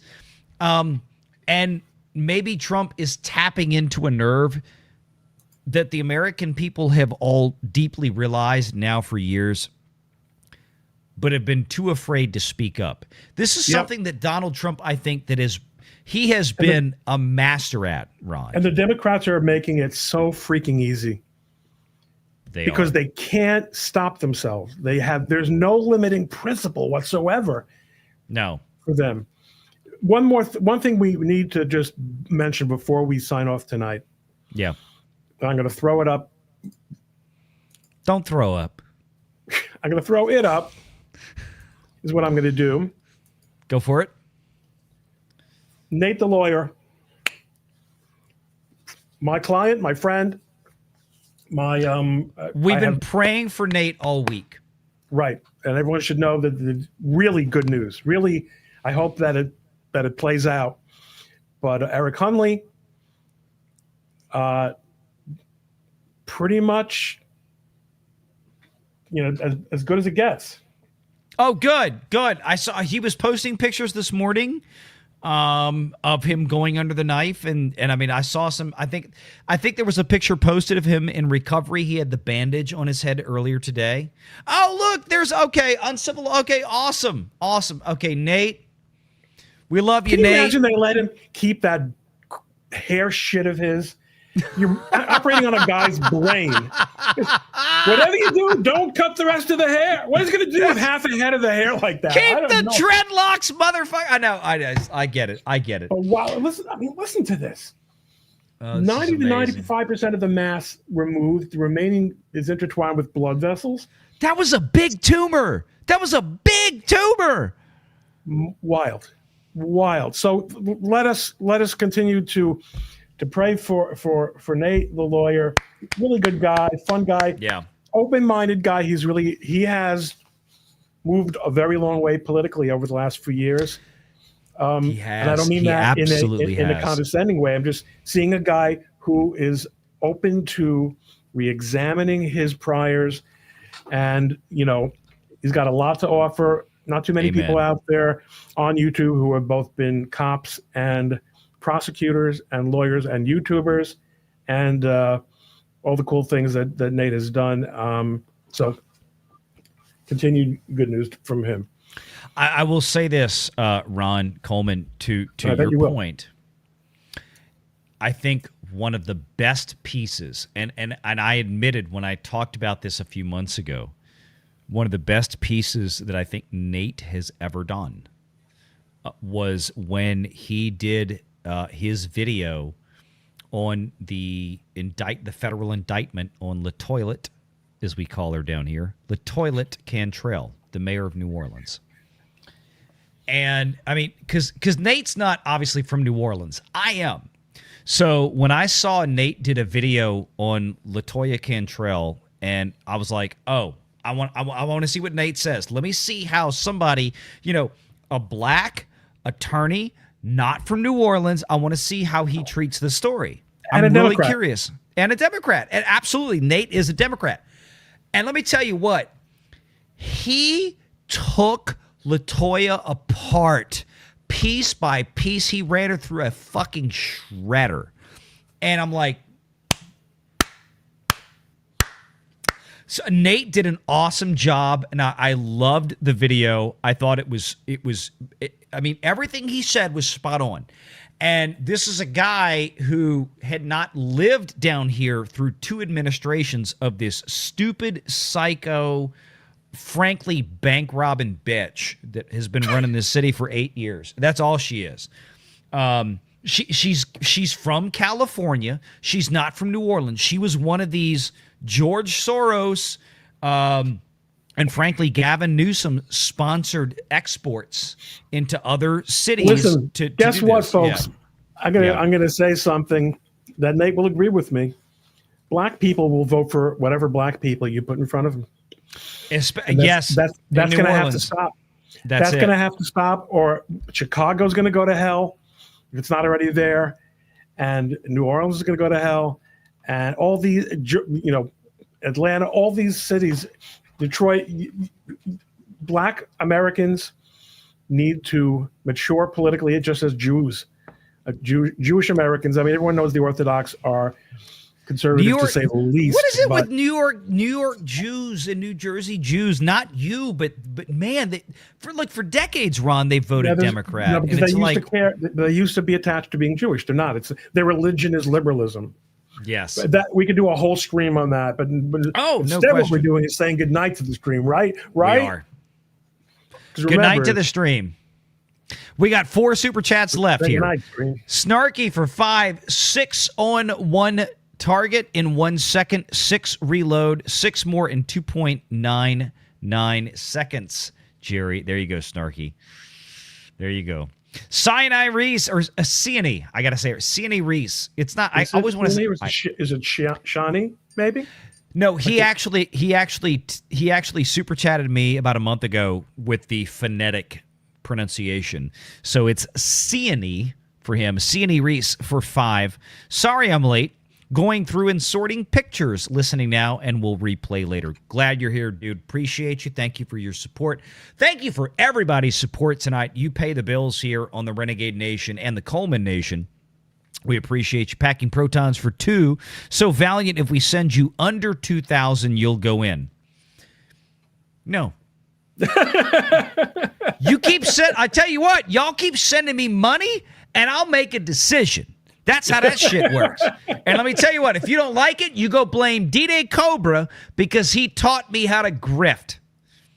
Snarky says for 5, elected officials definitely need to fear accountability and to better respect the power of the people. I agree. I totally The people agree. have to exercise that power or they're not going to respect it. Indeed, indeed. Ron Coleman, thank you for joining us tonight. Chat, thank you for joining us tonight. If you're subbed to me and not Ron, go sub to Ron. If you're subbed to Ron and not over to me, sub to me.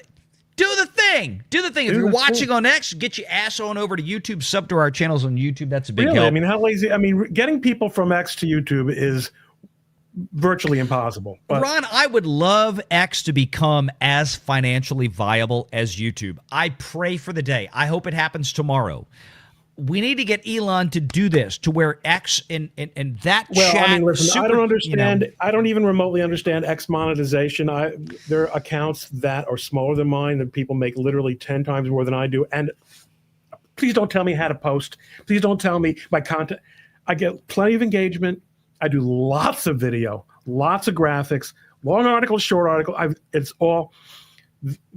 If you did an audit on the X monetization system, you'd find it to be something less than SEC levels of compliance. Okay, that's my guess on that.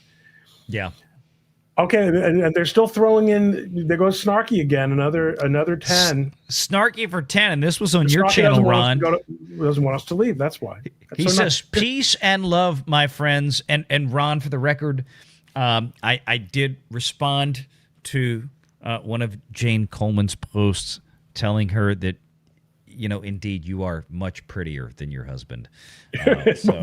That's a low bar, however. That is a low bar. So at least thank pretty you. wise. Yes. Thank you, ladies and gentlemen, for joining us. We will see you next week on The Week Right. Well, actually, no, we won't, because next week on Thursday is freaking Thanksgiving. I just realized. We'll figure something out. We'll things because Thanksgiving. We'll take a pass. We'll do something earlier or later in the week. We'll see. Yeah, I know I'm going to be chilling. I can tell you that right now. But we'll see you Sunday on the main channel on Valliant Renegade. We have a lot to cover on that one that I didn't get to do last night on the Lady Show.